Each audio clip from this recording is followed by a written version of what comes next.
On September 6, 2006, British paratroopers were on a routine patrol in the Helmand province of Afghanistan, at the time one of the most dangerous places to be during NATO's War on Terror.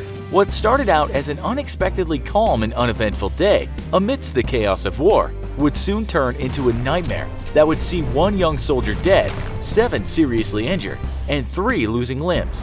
What would come to be known as the Day of Days by the men who lived, it started out routine enough. A team of British paratroopers were deployed on a patrol to provide security for the nearby village of Kajaki, flush out insurgent forces, and destroy any they discovered. Jumping over a dry riverbed, Lance Corporal Stuart Hale set off an explosion and in shock looked down to realize he was missing a finger and part of his leg. The rest of the team immediately set off toward the stricken Hale, but realizing they had potentially strayed into a minefield, they carefully started clearing a path, using knives and bayonets to prod for mines. Once a path was cleared, they gave morphine to Hale and applied a tourniquet to what remained of his leg.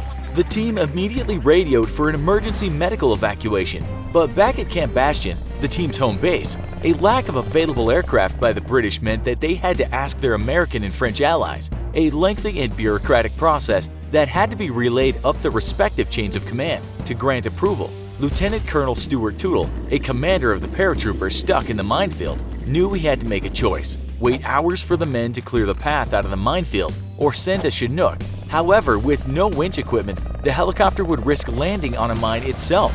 Urgent requests for American Blackhawks with winches were dispatched, even as the Chinook was ordered to rescue the men.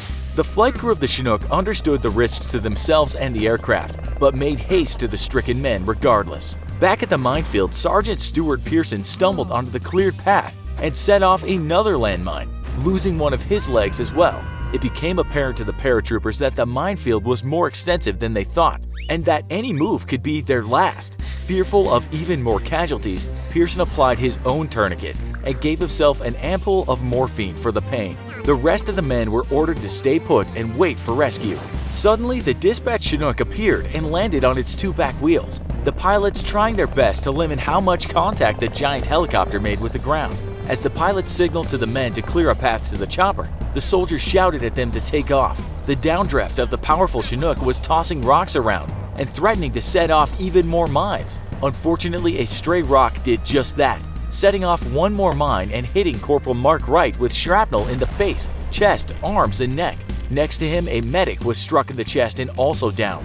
Despite Corporal Wright's injuries, however, he continued to give first aid to everyone he could reach. Realizing that they were only making the situation worse, the Chinook pilots aborted the rescue attempt and headed back to base, where Lieutenant Colonel Tootle, listening in horror over the radio as his men were cut to ribbons, finally had the American Blackhawks he requested. These choppers were equipped with winches, which they could lower to the stricken men and hoist up, avoiding setting off more mines. Back at the minefield, Corporal Paul Hartley began using his medical rucksack to clear a path to the wounded by throwing it in front of him, hoping to set off any mines. Reaching the seriously injured Corporal Wright, a man nearby, Fusilier Andy Barlow, stepped back just a few inches to make room. A mine exploded under his foot and he too would lose his leg. The men, fearful of moving even a single inch, were forced to tend to their own wounds as best they could, struggling to remain conscious through blood loss and to handle the pain now that the morphine had run dry. Corporal Wright, the most seriously injured, remained conscious the entire time and in command of the incident, encouraging the men and maintaining morale and calm. The men did their best to keep their spirits up and not slip into deadly shock by talking about family and girlfriends, encouraging each other the best they could. After what seemed like an impossibly long wait, the American Blackhawks finally arrived and began hoisting their wounded allies up one by one. Corporal Wright remained conscious for part of the flight back to base, but despite the best efforts of the American medic, died of his wounds. With his fellow soldiers being treated by medics and safely on their way back home, however, his duty was done. For his courage and gallantry, he would be awarded the George Cross, the British military's highest honor, and mourned by his fiancée and the nation both.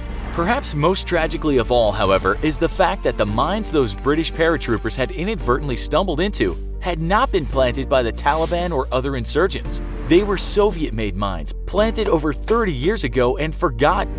Years after the Cold War had ended, the Russians inadvertently inflicted the only military casualties of the conflict on their once enemies. Yet mines have been used by militaries all over the world, and almost always simply forgotten after a conflict, claiming lives for decades after their planting. In countries around the world, 1 in 5 landmine victims are children, and an estimated 15,000 to 20,000 people are killed or maimed by landmines each year.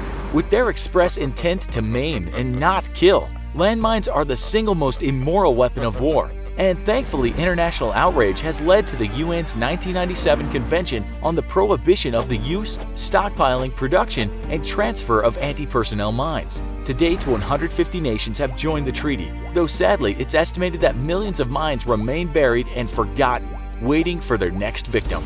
Should weapons expressly made to maim and not kill be legal for use in war? How would you get out of an active minefield? And if you like the video, make sure you check out Battle of Thermopylae, Spartans vs. Persians. As always, don't forget to like, share, and subscribe. See you next time.